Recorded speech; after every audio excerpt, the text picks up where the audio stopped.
আসসালামু আলাইকুম। আজকে তোমাদের বায়োলজি প্রথম পত্র পরীক্ষা হয়ে গেল। আশা করি সবার বায়োলজি প্রথম পত্র পরীক্ষা ভালো হয়েছে।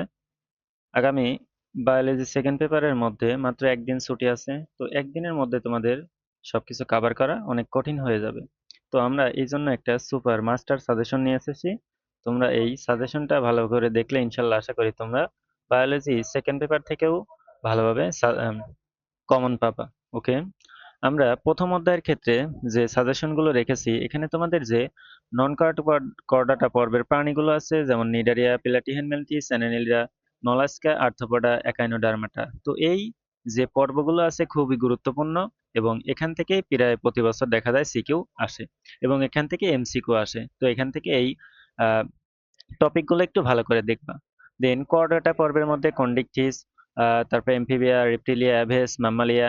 তো এই টপিকগুলো বারবার আসে, অনেক আসছে, তোমরা এই টপিকগুলো একটু দেখবা। দেন শ্রেণীবিন্যাসের ভিত্তি, দেন তারপর সিলম, খণ্ডায়ন, প্রতিসাম্য, এইগুলো একটু ভালোভাবে দেখবে। এটা কম ইম্পর্টেন্ট, তবে তোমাদের সবচেয়ে বেশি ইম্পর্টেন্ট এই পর্বসমূহ। তো পর্বসমূহ একটু ভালো করে দেখবা। আশা করি এখান থেকে গ, ঘ এবং সৃজনশীল এমসিকিউ প্রশ্ন পাবা। এবং দ্বিতীয় অধ্যায়ের ক্ষেত্রে যদি আমরা আসি, এখানে যেহেতু আমাদের তিনটা বড় বড় টপিক আছে, ঘাসফড়িং, আহ, হাইডা এবং রুই মাছ। তো হাইডার ক্ষেত্রে এখান থেকে তোমাদের যে কোশ্চেনটা আসবে যে নেমাটোসিস্টের প্রকারভেদ খুবই খুবই ইম্পর্টেন্ট। তো এখান থেকে এটা তোমাদের আসতে পারে। দেন শিকার ধরা এবং দেন তারপরে একটা আছে কি লুপিং এবং সোমারসল্টিং, অর্থাৎ হাইডার যে চলনগুলো আছে, তো চলনগুলো অনেক সময় পরীক্ষায় এসে থাকে।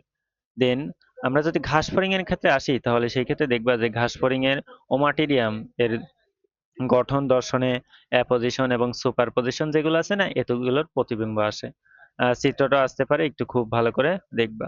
যেমন রুই মাছের ক্ষেত্রে যদি আসি, রুই মাছের ক্ষেত্রে সৃজনশীল কম আসে, কিন্তু তারপরেও যদি রুই মাছ থেকে সৃজনশীল আসে তাহলে সেই ক্ষেত্রে যে আসবে তোমাদের আহ, রুই মাছের হৃৎপিণ্ডের গঠন, এক চক্রী সংবহন, দেন তারপর রুই মাছের দ্বিচক্রী সংবহনের সাথে তুলনা করে অনেক সময় কোশ্চেন আসে।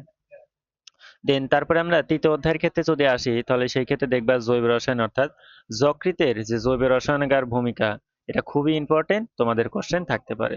দেন তারপরে ক্ষুদ্রান্তে প্রোটিন এবং চর্বি পরিপাক।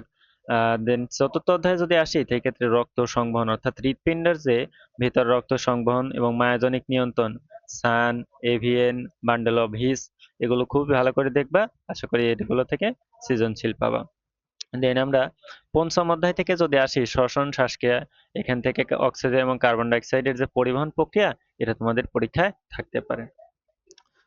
দেন তারপরে আমরা এখানে প্রতিটি অধ্যায়ের ক্ষেত্রে আমরা খুব ভালো করে দিয়ে দিয়েছি টপিকগুলো। এই টপিকগুলোই তোমরা একটু ভালো করে দেখবা। আমরা সপ্তম অধ্যায়ে যদি আসি দেখবা এখানে পেশিতন্ত্রের অনুসূত্র গঠন, পেশি সংকোচন, স্লাইডিং, ফিলামেন্ট তন্তু, এগুলো খুব ভালো করে দেখবা। দেন সমন্বয়, এখান থেকে তোমাদের সৃজনশীল মাস থাকবে। সো এখান থেকে একটু ভালো করে দেখবা। আহ এটা থেকে তোমাদের সৃজনশীল না থাকলেও এখান থেকে তোমাদের এমসিকিউ অবশ্যই থাকবে। দেন মানবদেহের প্রতিরক্ষা, এখান থেকে সবচেয়ে গুরুত্বপূর্ণ থাকবে অ্যান্টিবডির গঠন এবং তাদের প্রকারভেদ। এখান থেকে জি, এম, এ, ই এবং ডি, ইমিউনোগ্লোবুলিন যেটা, এটা তোমাদের পরীক্ষায় এবং এমসিকিউ, সিকিউ এবং এমসিকিউ খুবই গুরুত্বপূর্ণ। এখান থেকে তোমাদের আহ,